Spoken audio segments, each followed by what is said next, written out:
নমস্কাৰ শ্ৰোতা বন্ধুসকল, মই সুৰেশ শইকীয়াই আমাৰ ইউটিউব চেনেল মটিভেশ্যনেল লাৰ্ণিঙৰ শৰীৰ এক ক্ষুদ্ৰ ব্ৰহ্মাণ্ডৰ আজিৰ খণ্ডলৈ আপোনাসৱক আদৰণি জনাইছোঁ।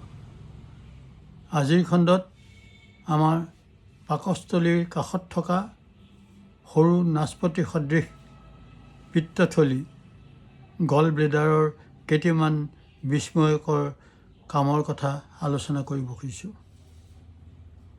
আমাৰ বহুতৰে এক ভ্ৰান্ত ধাৰণা আছে যে পিত্তথলীয়ে পিত্ত বাইল উৎপন্ন কৰে। প্ৰকৃততে পিত্ত উৎপন্ন কৰে যকৃত লিভাৰেহে। পিত্ত হৈছে পানী, পিত্তৰ নিমখ বাইল চল্ট, পিত্তকণা বাইল পিগমেণ্ট, পটাছিয়াম আৰু ফস্ফলাইপিডৰ সমষ্টি। এই পিত্তৰস যকৃতে দিনটোত 600 মিলিলিটাৰৰ পৰা 1000 মিলিলিটাৰলৈকে উৎপন্ন কৰিব পাৰে। এইখিনি পিত্তৰস উৎপন্ন কৰাৰ পিছত এক পিত্ত নলিকাৰে বাইল ডাক্ট এইখিনি পিত্তথলী গল ব্লেডাৰলৈ পঠিয়াই থাকে। গল ব্লেডাৰত পিত্তৰসখিনি প্ৰায় 90% পানী নিষ্কাশন কৰি ঘনীভূত কৰে আৰু এই পিত্তথলীত পিত্তৰস ঘনীভূত পিত্তৰস 30ৰ পৰা 50 মিলিলিটাৰহে ধৰি ৰাখিব পাৰে। যেতিয়া খাদ্যনলীত পাকস্থলীৰ পৰা খাদ্যখিনি ক্ষুদ্ৰান্তলৈ স্মল ইণ্টেষ্টাইনলৈ আহে, এই খাদ্যখিনিৰ লগত থকা চৰ্বিখিনিয়ে এক সংকেত দিয়ে আৰু এই সংকেতৰ ফলশ্ৰুতিতে গল ব্লেডাৰত থকা পিত্তৰস এডাল পিত্তনলিকাৰে ডিঅ'ডেনামৰ ফালে গতি কৰে আৰু ডিঅ'ডেনামৰ সন্মুখ ভাগতেই অগ্নাশয়ৰ পৰা অহা পেংক্ৰিয়াটিক ডাক্টৰ সৈতে ই লগ লাগি ডিঅ'ডেনামৰ ভিতৰলৈ সোমাই যায় আৰু এইখিনি বৰ শক্তিশালী অৱস্থাত থাকে আৰু সেইকাৰণে উভতনি যাত্ৰা নহ'বৰ কাৰণে ডিঅ'ডেনামৰ সন্মুখ ভাগতে এখন ভাল্ভ থাকে আৰু সেই ভাল্ভখন বন্ধ হৈ যায়। পিত্তৰসখিনি ডিঅ'ডেনামৰ ভিতৰত সোমোৱাৰ পিছত ই এক বিস্ময়কৰ কাম কৰে। প্ৰতিটো পিত্ত মৌলই দুখন মেগনেটিক ফিল্ড মধ্যাকৰ্ষণীয় ক্ষেত্ৰ তৈয়াৰ কৰে। এই মৌলবিলাকৰ এটা মূৰত থকা কোণে ধৰি লওক সুমেৰু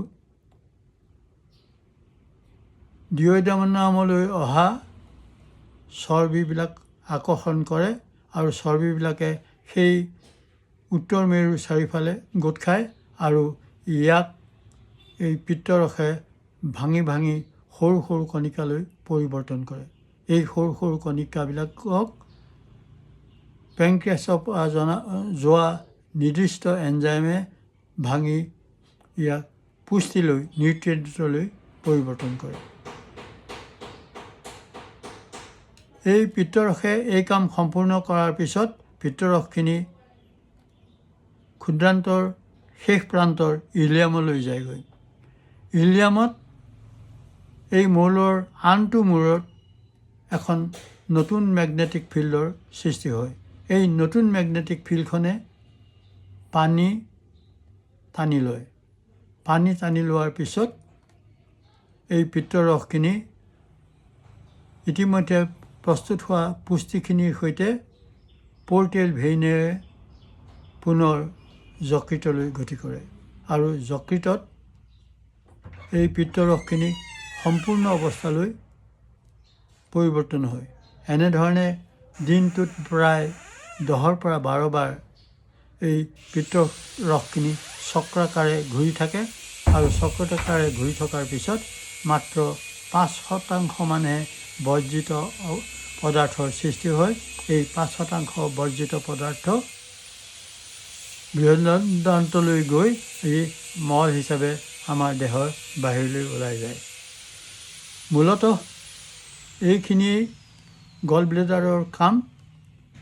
কিন্তু এই পিত্তৰসখিনি গল ব্লেডাৰত বহুত বেছি দেৰি থাকিলে ইয়াত থকা বাইল চল্ট আৰু কলেষ্ট্ৰলবিলাক ঘনীভূত হৈ পাথৰলৈ কেতিয়াবা পৰিৱৰ্তন হয় আৰু পাথৰলৈ পৰিৱৰ্তন হৈ যদি বাইল ডাকডাল বন্ধ হৈ যায় তেতিয়া আমি পেটৰ ভিতৰত দুৰ্দান্ত বিষৰ অনুভৱ কৰোঁ আৰু চিকিৎসকৰ ওচৰত গ'লে কেতিয়াবা এই গল ব্লেডাৰটো কাটি উলিয়াই দিবলগীয়া হয়।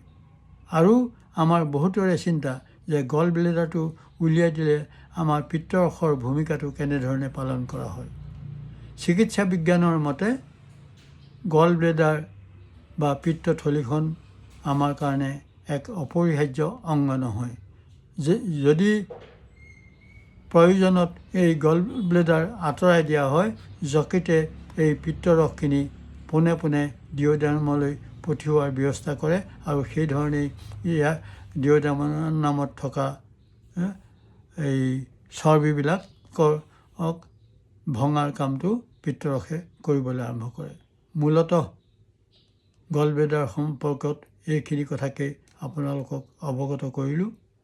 যদি ভিডিঅ'টো ভাল পাইছে আপোনালোকক ছাবস্ক্ৰাইব কৰিবৰ কাৰণে অনুৰোধ কৰিছোঁ আৰু আপোনালোকৰ লাইক কমেণ্ট আদি আমাৰ প্ৰেৰণাৰ উৎস হ'ব। আজিলৈ ইমানেই। অহা দেওবাৰে এক নতুন ভিডিঅ' লৈ আপোনালোকৰ আগত উপস্থিত হোৱাৰ প্ৰতিশ্ৰুতিৰে ধন্যবাদ।